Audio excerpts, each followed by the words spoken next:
അതൊക്കെ എവിടുത്തെ നിയമമാണ് അതൊന്നും നമുക്ക് അറിയത്തില്ല. അതൊക്കെ പ്രാക്ടിക്കലാണോ?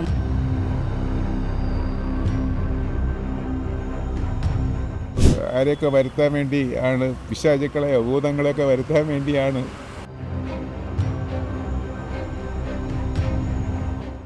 സമൂഹത്തിന് ഉത്തരവാദിത്വമുണ്ട് ഇത്തരം കാര്യങ്ങളിൽ. എല്ലാ കുറ്റകൃത്യങ്ങളിലും സമൂഹത്തിന് ഉത്തരവാദിത്വമുണ്ട്. സമൂഹം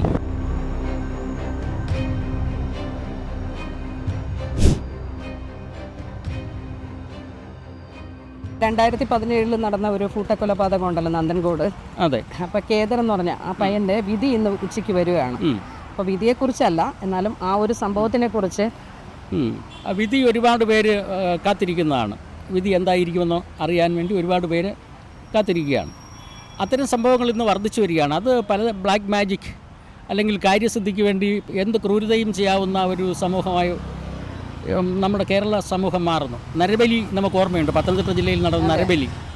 അതിൻ്റെ മറ്റൊരു വെർഷനാണത്. ഇങ്ങനെ ഇത്തരത്തിൽ ഈ പല സ്വാധീനങ്ങളും മനുഷ്യനെ കൊന്ന് ഭക്ഷണം അത് കറിയാക്കി കഴിക്കുന്ന വെച്ചാൽ ഉദ്ദിഷ്ട കാര്യങ്ങൾ സാധിക്കുന്നവരെ പ്രചരിപ്പിക്കുന്ന ദുർബന്ധരവാദികൾ വർദ്ധിച്ചു വരുന്ന ഒരു കേരളമാണ്. ഇവിടെ എഡ്യൂക്കേഷനൊക്കെ ഉണ്ട്, 100% സാക്ഷരതയൊക്കെ ഉണ്ടെന്ന് പറഞ്ഞെങ്കിലും അന്ധവിശ്വാസം വളർന്നുകൊണ്ടിരിക്കുകയാണ്.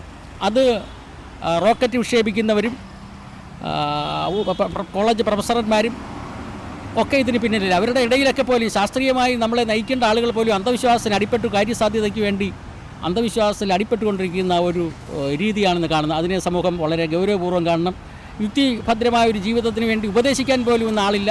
രാഷ്ട്രീയത്തിലില്ല, സമൂഹത്തിലില്ല, ശാസ്ത്രരംഗത്തില്ല, കലാസാംസ്കാരിക രംഗത്തില്ല. എല്ലാവരും അന്ധവിശ്വാസത്തിലേക്ക് പോവുകയാണ്. അത് വളരെ ഗൗരവമായി എടുക്കേണ്ട ഒരു വിഷയമാണ്. അതിനെക്കുറിച്ചെന്ന് പറഞ്ഞാൽ അവനെ ജയിലിൽ ജീവപര്യന്തം അവിടെ ഇടണം, അല്ലെങ്കിൽ അവനെ അതുപോലെ കൊല്ലണം. അവനെ അതാണ് വേണ്ടത്. അവൻ്റെ സ്വന്തം അമ്മയും മറ്റേ സഹോദരങ്ങളല്ലേ. എങ്ങനെ തോന്നി, എത്ര മനസ്സിന് കഠിനമുള്ളവനായാലും അത് ചെയ്യുക എന്ന് പറഞ്ഞാൽ ആലോചിച്ച് നോക്കണം.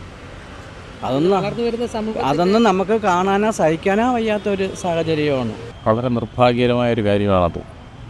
എല്ലാ സമ്പത്തും ഉള്ള ഒരു വീട്ടിലെ ചെറുപ്പക്കാരൻ വീട്ടിനകത്തുള്ളവരെ അത് ഈ അന്ധവിശ്വാസങ്ങളുടെ ഒരു സ്വാധീനമാണത്.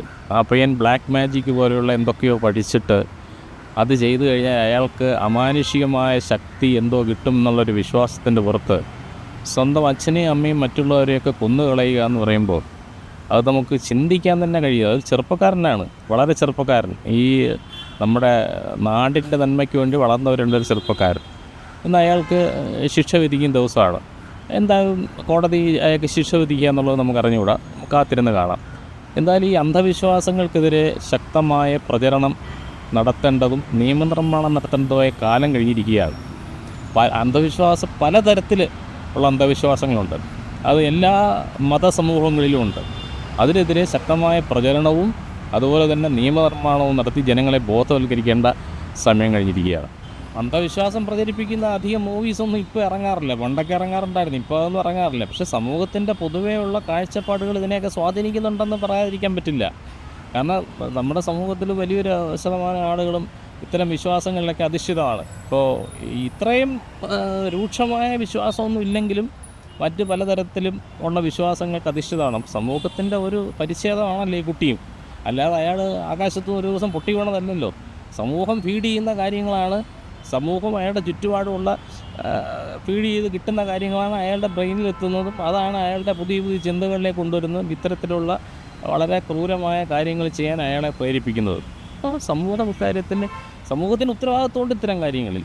എല്ലാ കുറ്റകൃത്യങ്ങളിലും സമൂഹത്തിന് ഉത്തരവാദിത്വമുണ്ട്. സമൂഹം അതിനെ ഗൗരവത്തോടെ കാണുകയും തിരുത്താൻ ശ്രമിക്കുകയും ചെയ്യണം. അതിനെപ്പറ്റി ഇപ്പം നമ്മുടെ സിനിമകൾ അത് തന്നെയാണ് ഇപ്പം മോട്ടിവേറ്റ് ചെയ്യുന്നത് ഇപ്പോഴത്തെ യുവ തലമുറയെ. ഇപ്പം ഇറങ്ങുന്ന എല്ലാ മൂവീസും വന്നിട്ട് വയലൻസ് ഒക്കെയാണ്. അപ്പം ഈ വയലൻസ് മൂവീസാണ് ഈ പ്രേരിപ്പിക്കുന്നത് ഇപ്പോഴത്തെ തലമുറ.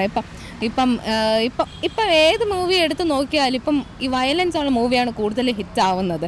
ഈ ഒത്തിരി കോമഡിയോ അങ്ങനത്തെ ഫാമിലി ടൈപ്പ് മൂവീസൊക്കെ ആണെങ്കിൽ പോലും അതൊക്കെ ഒത്തിരി അങ്ങ് ഹിറ്റ് ആവാറില്ല. ഇപ്പം തന്നെ ഞാൻ മൂവി ഒന്ന് എടുത്ത് പറയുന്നില്ല, ഇപ്പം ഇറങ്ങുന്ന എല്ലാ ടൈപ്പ് മൂവിയും വയലൻസ് ആയിട്ട് ഉള്ളതാണ് എല്ലാം. അപ്പം അങ്ങനത്തെ മൂവീസ് മാത്രമേ ഇപ്പം നിലനിൽക്കുന്നുള്ളൂ, ആൻഡ് അത് ഹിറ്റായി പോകുന്നുള്ളൂ.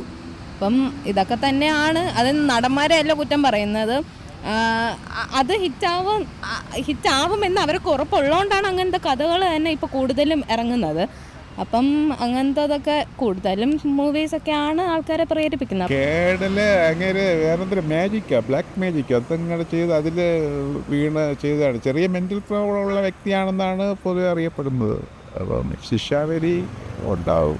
മനസ്സിൻ്റെ ക്രൂരത അത് പിന്നെ മയക്കുമരുന്ന് മാത്രമാണെന്ന് പറയാൻ പറ്റില്ല. ഇയാൾ പിന്നെ ഞാൻ പറഞ്ഞില്ലേ ബ്ലാക്ക് മാജിക്കിൻ്റെ ഒരു അടിമയായിരുന്നു. അപ്പോൾ അങ്ങനെ അപ്പോൾ ആരെയൊക്കെ വരുത്താൻ വേണ്ടി ആണ്, പിശാചുക്കളെയോ ഭൂതങ്ങളെയൊക്കെ വരുത്താൻ വേണ്ടിയാണ് ഈ പ്രവൃത്തികളൊക്കെ ചെയ്യുന്നതാണ് പറയുന്നത്. അപ്പം ചിലരൊക്കെ അങ്ങനെയൊക്കെ വീഴാറുണ്ട്. അത് ഒരു ഒറ്റപ്പെട്ട സംഭവം എന്നുള്ള രീതിയിൽ കേടൽ പോലെ വേറെ സംഭവങ്ങളൊന്നും ഉണ്ടായിട്ടില്ല. അപൂർവം സംഭവങ്ങളെ ഉണ്ടായിട്ടുള്ളൂ. അപ്പോൾ കടുത്ത ശിക്ഷ തന്നെ ഉണ്ടാവട്ടെ. അത് പിന്നെ ശിക്ഷ കറക്റ്റ് ആയിരിക്കണം. കാരണം ഇത് എല്ലാവർക്കും ഒരു ഇത് വേണ്ടേ, ഇനി ഇതുപോലെ ചെയ്യുന്ന ആൾക്കാർക്ക് ഒരു ബോധോദയം ഉണ്ടാകുന്നതിന് കടുത്ത ശിക്ഷ തന്നെ വേണത്. ഇപ്പം തന്നെ എത്രയോ 5 ഗ്രാംസ് എന്തോ നമ്മുടെ കയ്യിൽ വെച്ചേക്കാം എന്നത് ഉള്ളതൊരു ലോ ആയിട്ടുള്ള ഒരു ഇതല്ലേ. അത് ഞാനിപ്പോൾ റീസെൻ്റ് ആയിട്ടാണ് അറിഞ്ഞത്. അതൊക്കെ എവിടുത്തെ നിയമമാണെന്നൊന്നും നമുക്ക് അറിയത്തില്ല. അതൊക്കെ പ്രാക്ടിക്കലാണോ? മയക്കുമരുന്നെന്ന് പറഞ്ഞാൽ ഇപ്പം അബ്രോഡൊക്കെ തന്നെയാണ് ഇതൊക്കെ ലീഗലാണ്. ആൻഡ് അത് ഇവിടെയും അങ്ങനെ വന്നാൽ നമ്മുടെ നാട് നശിക്കത്തേ ഉള്ളൂ ഇനിയും കൂടുതൽ. അപ്പം അത് പ്രാക്ടിക്കലല്ല. ഇപ്പം ഞങ്ങളൊക്കെ ഇനി ഇത് കണ്ടാൽ നമ്മളിതിൽ ഒന്നും ഏർപ്പെടില്ല നമുക്ക് എന്ത് ഉറപ്പ് പറയാൻ പറ്റും. അതുകൊണ്ട് ഇപ്പം നമ്മളിപ്പോൾ എത്ര നല്ലോണം നോക്കിയാലും എങ്ങനെയൊക്കെ ഏതൊക്കെ വഴിയിലായാലും അങ്ങനെയൊക്കെ ആവും. നമ്മൾ അങ്ങനെയൊന്നും മാക്സിമം ആവാതെ നോക്കുക. അപ്പം നമ്മൾ പാരൻസ് പഠിപ്പിച്ച് നമ്മൾ നല്ല എഡ്യൂക്കേഷൻ തന്ന് നമ്മൾ വളർത്തി നമ്മൾ വരെയൊക്കെ പോകുന്നുണ്ട്. അതുപോലെ എല്ലാവരും നോക്കണം. ഇങ്ങനെ അഴിച്ചിട്ടേക്കുന്നവരൊക്കെ ഇങ്ങനെയൊക്കെ പോകും. അതൊക്കെ എനിക്ക് പറയുള്ളൂ.